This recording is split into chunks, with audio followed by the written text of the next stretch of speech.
Para Deleuze e Guattari, não existe um objeto que falta ao desejo.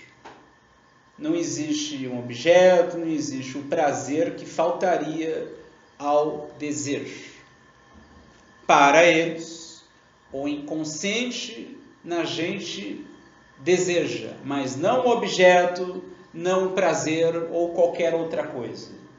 O que o inconsciente na gente deseja é intensificar-se, produzir intensidades. Deleuze, num livro chamado Diálogos, dos anos 70, ele até chega a falar, que isso que ele chamou de desejo, no antiético, é aquilo que o Nietzsche já tinha chamado de vontade de potência. Portanto, para o Deleuze e o Guattari, o inconsciente na gente quer intensificar-se por meio de acoplamentos entre objetos parciais ou máquinas desejantes. Existimos necessariamente acoplados às outras coisas da natureza. Estamos acoplados ao oxigênio, acoplados à luz do sol, acoplados a isso e mais aquilo. Então, os órgãos do nosso corpo estão sempre em acoplamentos, o que depois eles vão chamar lá no Mil Platôs de agenciamento, mas de uma maneira mais sofisticada do que a noção de acoplamento do livro O Antiético. Existir é existir em acoplamentos, ou seja, nós necessariamente existimos na natureza, somos afetados pela natureza e nesses acoplamentos há uma produção desejante.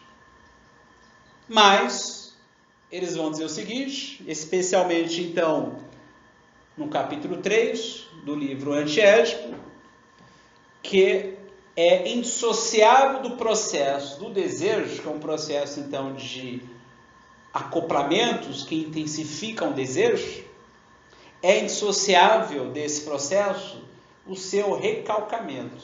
Esse processo ele é necessariamente recalcamento. Esse recalcamento eles distinguem de duas maneiras. Existe um recalcamento que eles chamaram de originário, que é quando a gente não se abre aos novos acoplamentos. Os órgãos se reduzem às suas funções utilitárias, ou então ao que eles chamam de organismo. Um automatismo dos órgãos do corpo, reforçando o organismo, faz com que haja uma diminuição de intensidade no nosso desejo. É aqui que vai surgir a falta. É quando a gente tem uma diminuição de intensidade, quando há aquilo que Spinoza já chamou de tristeza, que é a diminuição da potência de agir. Isso é um recalcamento que eles chamaram de originário. Ou seja, acontece quando a gente se reduz ao mesmo modo de nos acoplarmos, com as outras coisas, ou afetarmos e sermos afetados pelas outras coisas. Então, o que acontece? Passa a haver uma diminuição de intensidade, um entristecimento, e veremos isso depois ainda. As perturbações do neurótico, suas angústias, suas frustrações, vem tudo a partir de uma diminuição de intensidade do desejo. Esse é o originário. Mas junto com esse recalcamento originário, existe o que eles chamaram de recalcamento propriamente dito. O que é esse recalcamento propriamente dito? É quando uma máquina social vai inserir as nossas máquinas desejantes. O termo máquina aqui ele sempre se refere a uma produção. Eles vão dizer que existe uma produção social e uma produção desejante. E que é necessário para que haja a constituição de uma formação social, que haja uma integração dos nossos desejos. Para o quê? Para a reprodução social. Não só a produção, mas a reprodução social. Ou seja, não há formação social que não opere um recalcamento no desejo.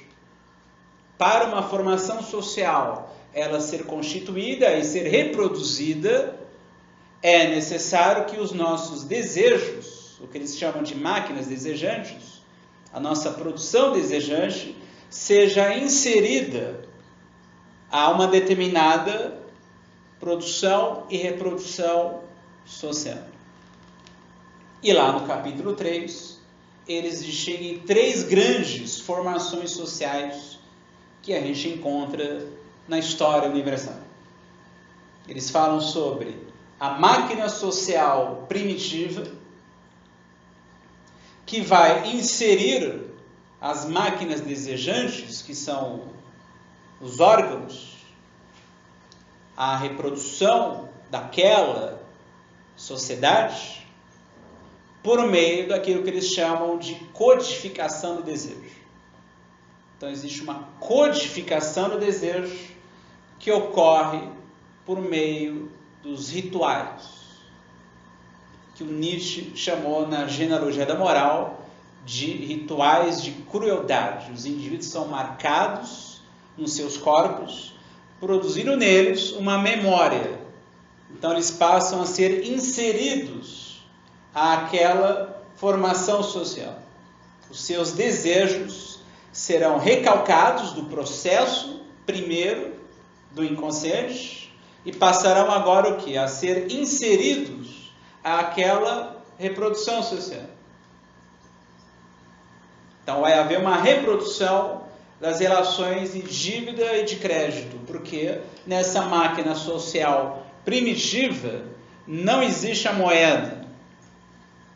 Então existem circulação de pessoas, objetos, enfim. Então existem relações de dívida e de crédito. Então o desejo ali está recalcado no seu processo quando aquela máquina social se apropria das máquinas desejantes para se constituir e se conservar, por meio da codificação do desejo, ou seja, os sujeitos são marcados. Aí vem a outra grande formação social, que é a máquina social despótica, que é quando já há um Estado. Ou seja, então já há uma máquina social onde já há o Estado despótico que vai também recalcar aquele processo do desejo, mas não é por codificação. É por aquilo que eles chamaram de sobrecodificação. Basicamente, o que é a sobrecodificação? É integrar aquelas máquinas desejantes àquela máquina social impondo o trabalho. Então surgem os grandes trabalhos aqui nos impérios arcaicos. Eles estão falando já de estados imperiais arcaicos, de ao menos aí 10 mil anos. Então, déspota, ao que não existia na formação primitiva, o déspota agora vai se apropriar da produção desejante para o quê? Haver uma produção de excedentes para o consumo do Estado despótico. Então vai haver uma sobrecodificação e uma reprodução dos grandes trabalhos. Pirâmides, templos, cidades, são grandes trabalhos que são reproduzidos por meio da sobrecodificação despótica. Então também aqui existe um recalcamento propriamente dito da produção desejante.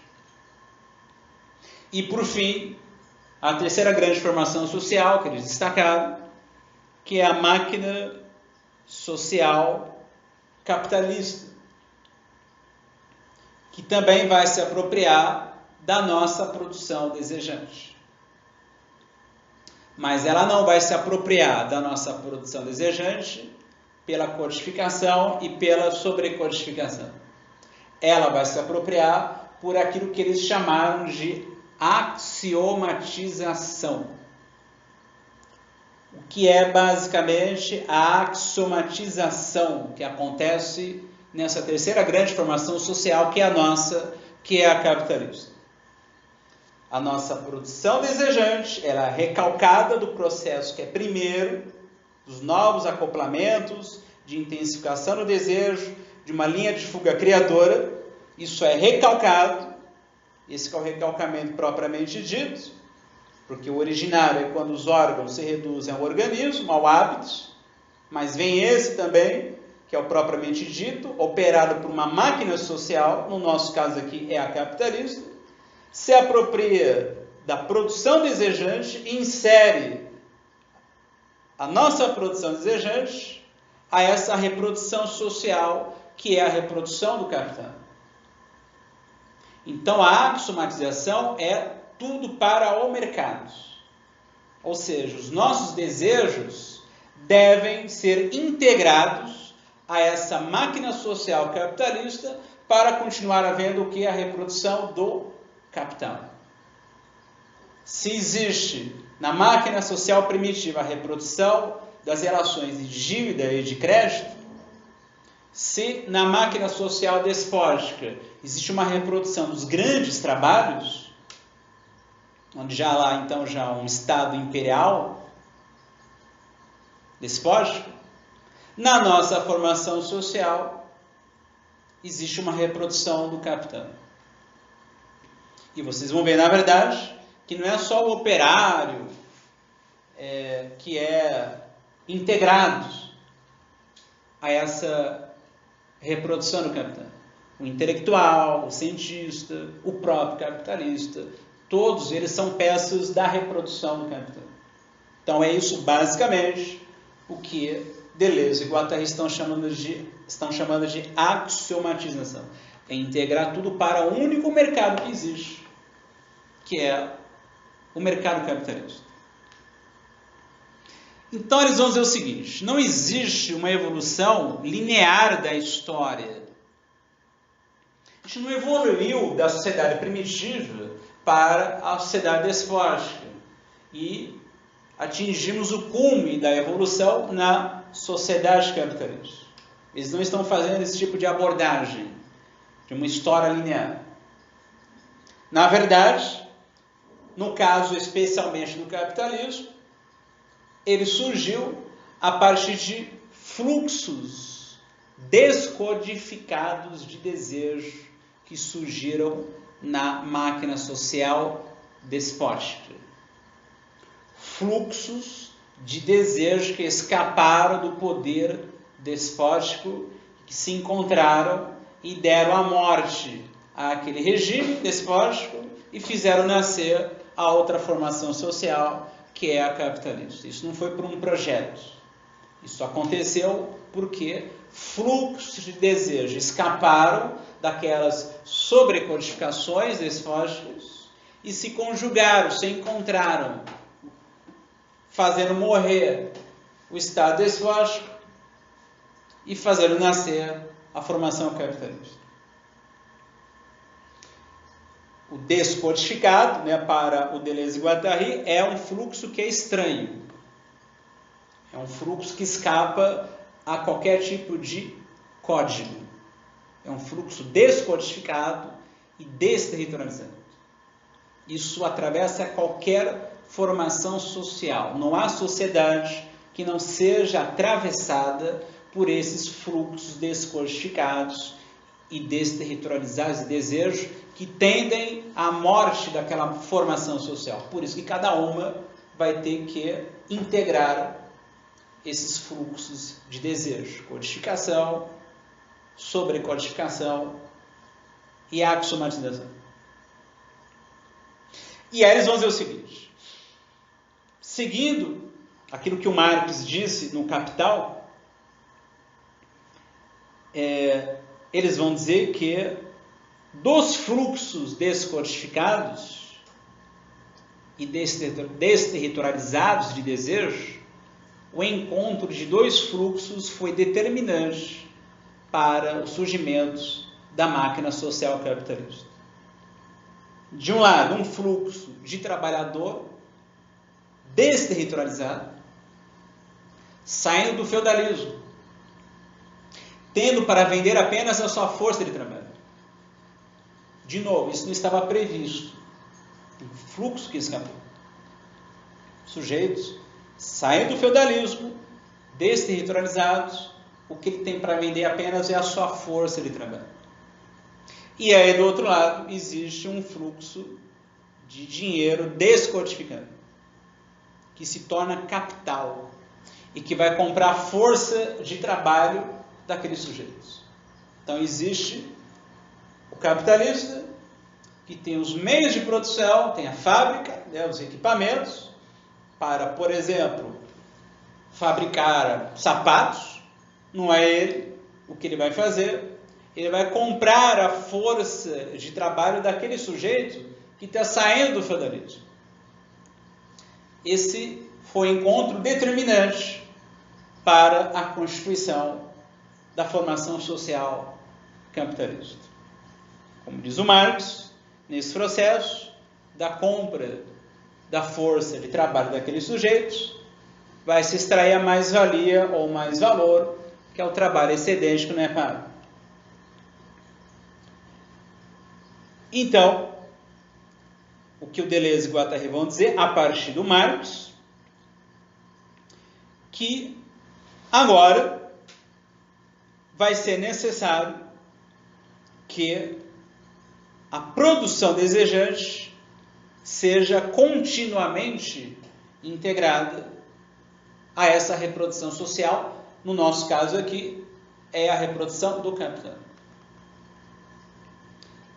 E aí, a princípio, não haveria mais necessidade do Estado nesse processo.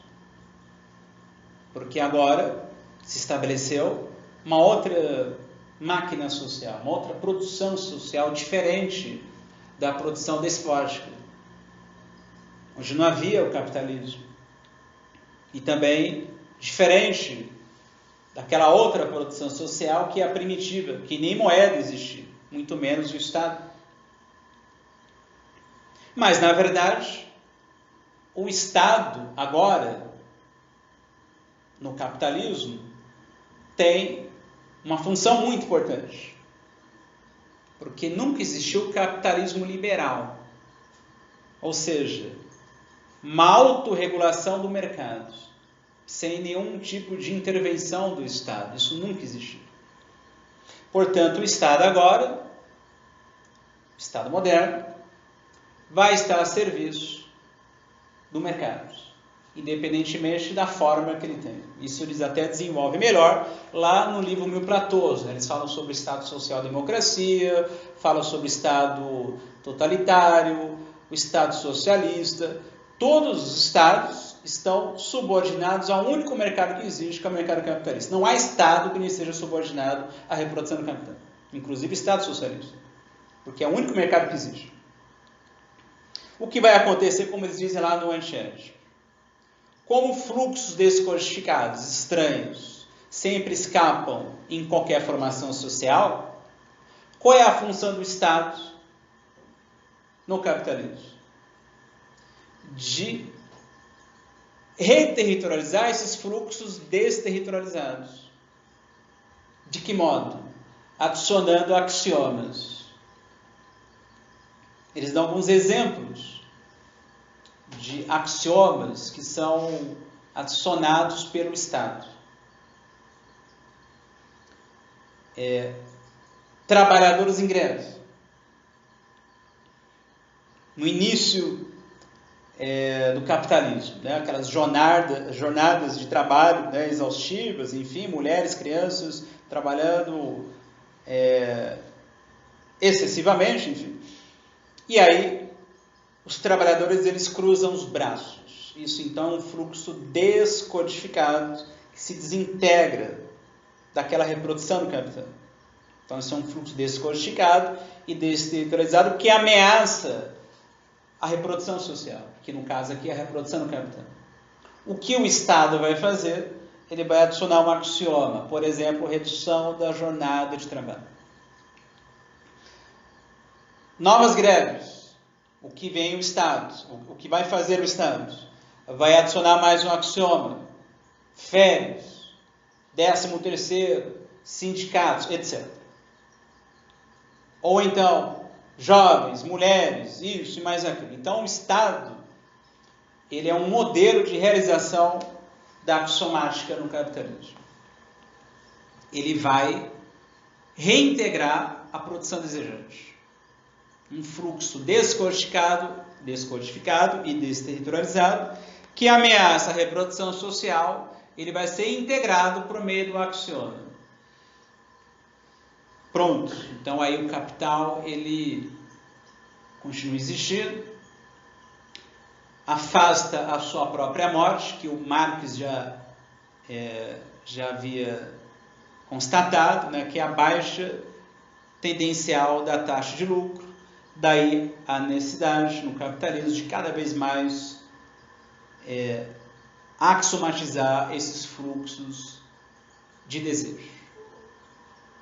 O que isso tem a ver com o que a gente vai ver melhor na parte 3 da aula de hoje, com relação à crítica principal do livro.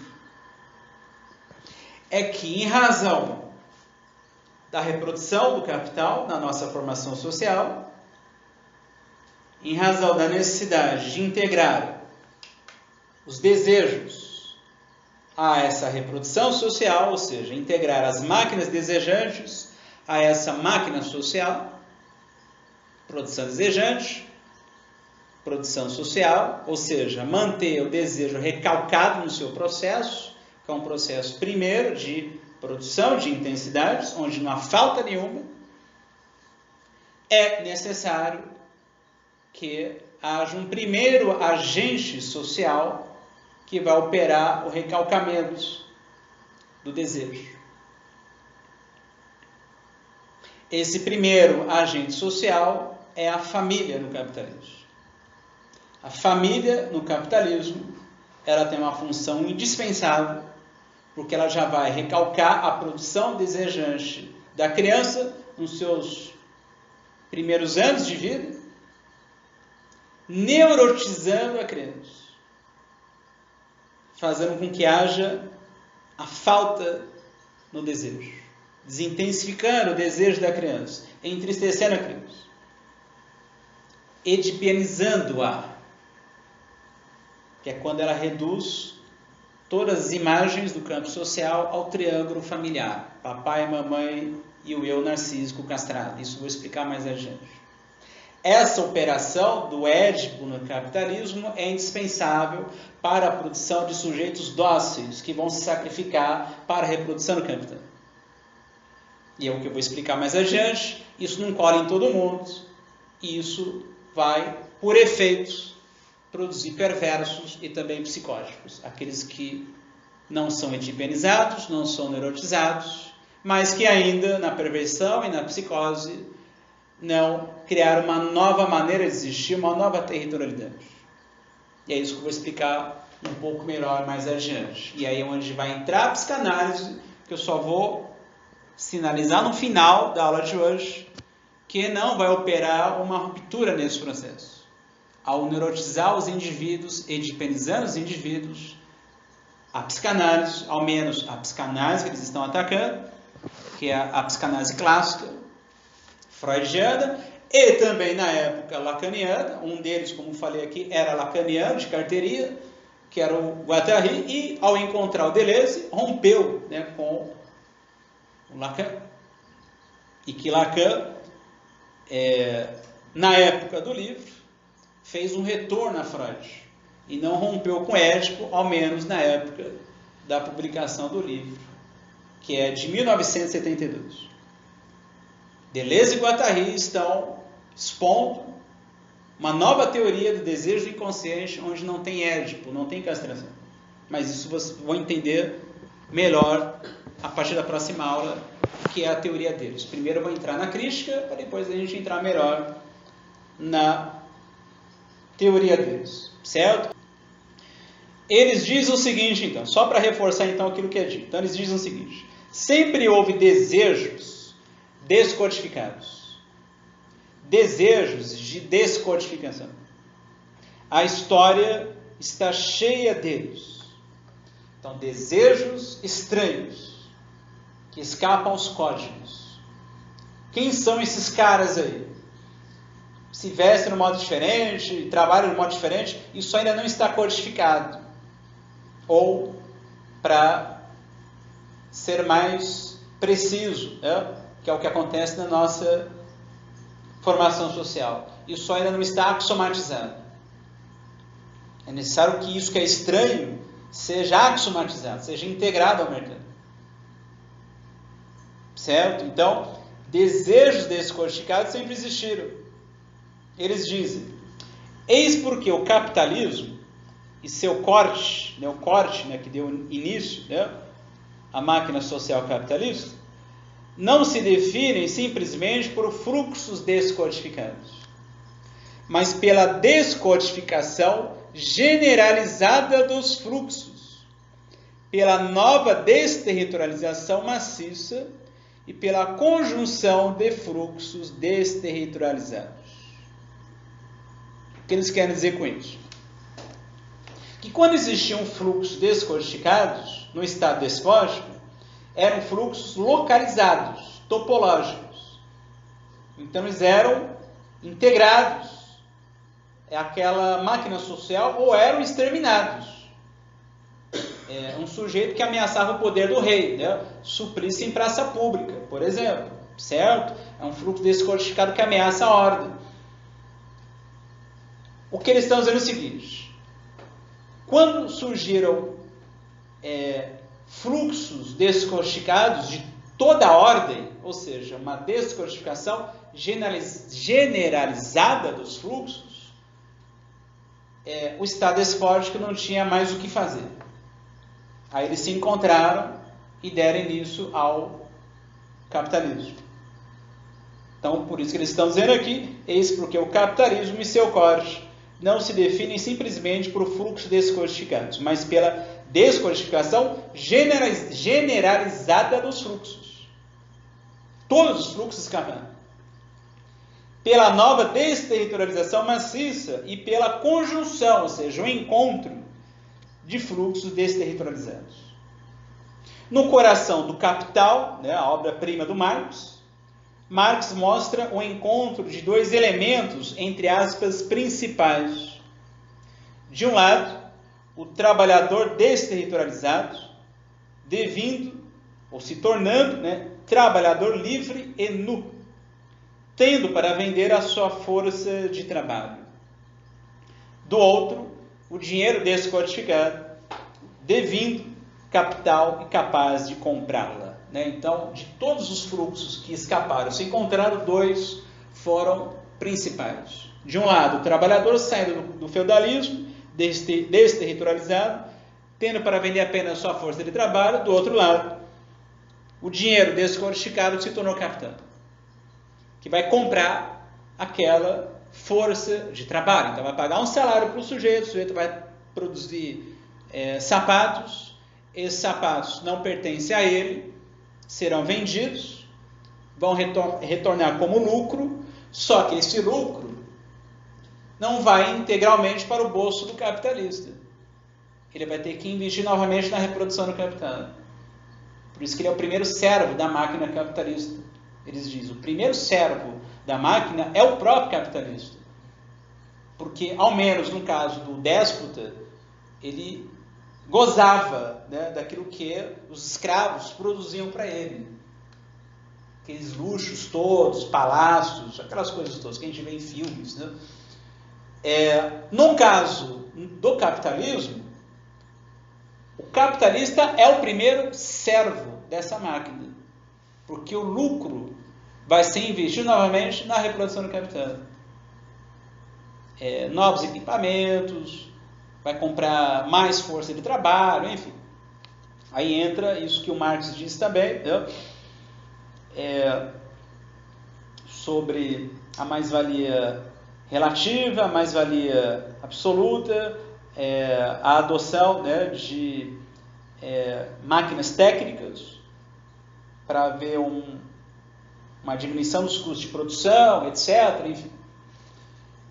E que isso, inclusive, vai fazer com que haja diminuição na taxa de lucro, porque você vai gerar desemprego, enfim. Mas aí é uma análise muito mais minuciosa que não dá para a gente poder fazer aqui, e que Deleuze e Guattari também chegam a abordar lá no capítulo 3 do Antiédipo.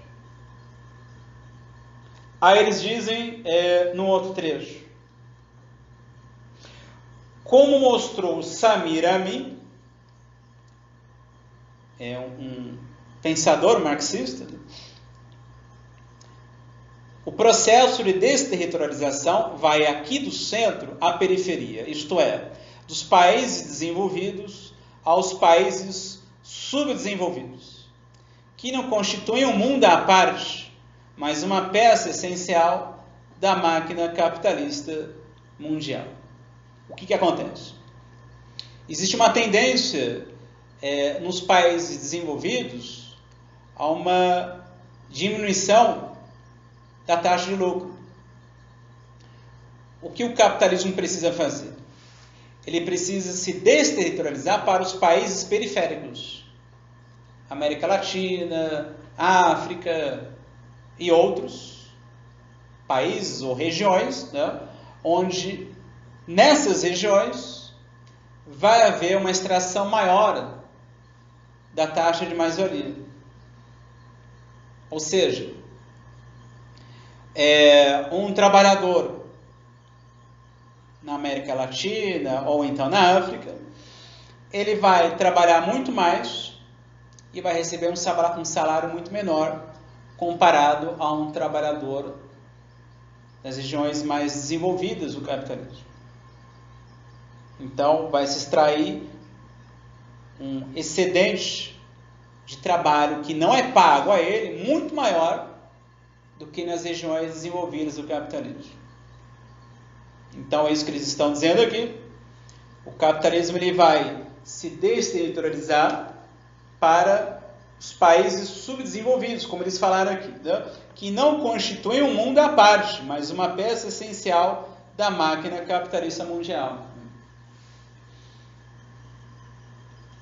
Ainda é preciso acrescentar que o próprio centro tem seus enclaves organizados de subdesenvolvimentos, suas reservas e favelas como periferias interiores, ou seja, também os próprios países desenvolvidos vão ter também as regiões subdesenvolvidas nesses países. Ao mesmo tempo em que a desterritorialização capitalista se faz do centro para a periferia, a descodificação dos fluxos na periferia se faz por uma desarticulação que arruína setores tradicionais e leva ao desenvolvimento de circuitos econômicos voltados para fora, a uma hipertrofia específica do terciário, a uma extrema desigualdade na distribuição das produtividades e dos rendimentos. Então, o que acontece? O capitalismo ele se desterritorializa para os países periféricos e nesses países periféricos ele vai descodificar os fluxos, ele vai arruinar as relações não capitalistas. Certo? Por exemplo, aqui no Brasil, com relação aos povos tradicionais, os índios. São relações que não interessam a reprodução do capital. Então, isso vai ter que ser arruinado para que esses fluxos, ao serem descodificados, sejam axiomatizados e integrados para o mercado. Certo? Se não forem axiomatizados, serão exterminados. Então, é isso que eles estão dizendo, por uma desarticulação que arruína setores tradicionais e leva ao desenvolvimento de circuitos econômicos voltados para fora. Ou seja, um privilégio do mercado externo e uma ruína do mercado interno. a uma hipertrofia específica do terciário, a uma extrema desigualdade na distribuição das produtividades e dos rendimentos.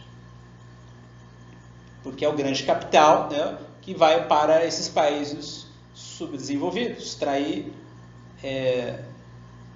cada vez mais lucros. O capitalismo esquizofreniza cada vez mais na periferia. O que é o esquizofrenizar aqui?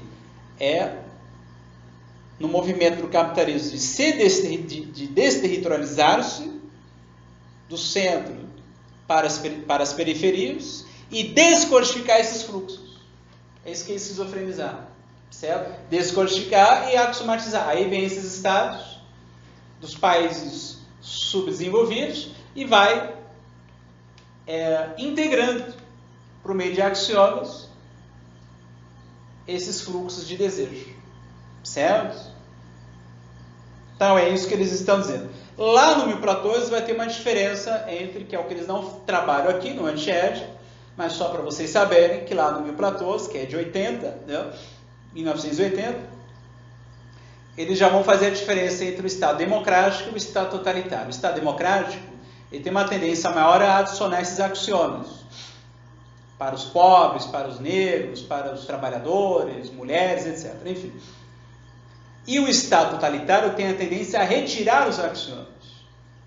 E aí, o que se faz com esses fluxos? Aí vem a violência num grau maior do Estado totalitário sobre esses fluxos que não foram integrados por meio de axiomas, porque o Estado totalitário ele retirou esses axiomas, certo? Isso é o que ele desenvolve mais no 1014. Isso não está aqui ainda no anti-ético. Eles estão trabalhando mais com essa ideia de que o Estado vai lá axiomatizar esses fluxos que vão escapando. Aí, para fechar, eles dizem: o Estado capitalista é o regulador dos fluxos descodificados como tais, enquanto tomados na axiomática do capital. Ele vai regulando, né, esses fluxos descodificados, né, porque ele vai adicionando os axiomas. Nunca um Estado perdeu tanta potência para colocar-se com tanta força a serviço do signo de potência econômica. Perdeu aquela potência despótica e passou então a se subordinar à potência econômica do capitalismo. Nunca houve um capitalismo liberal. É isso. É só um dogma. O liberalismo é só um dogma. Certo? O que o Adam Smith já tinha falado na Riqueza das Nações. Né?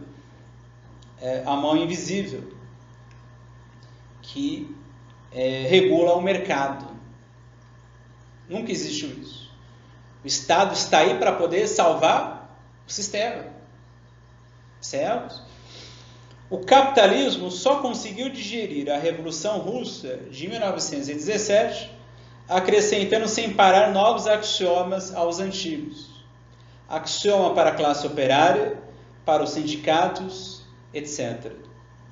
Ele está sempre pronto a acrescentar axiomas. Como já adiantei no 1014, isso ocorre de modo mais frequente no Estado democrático.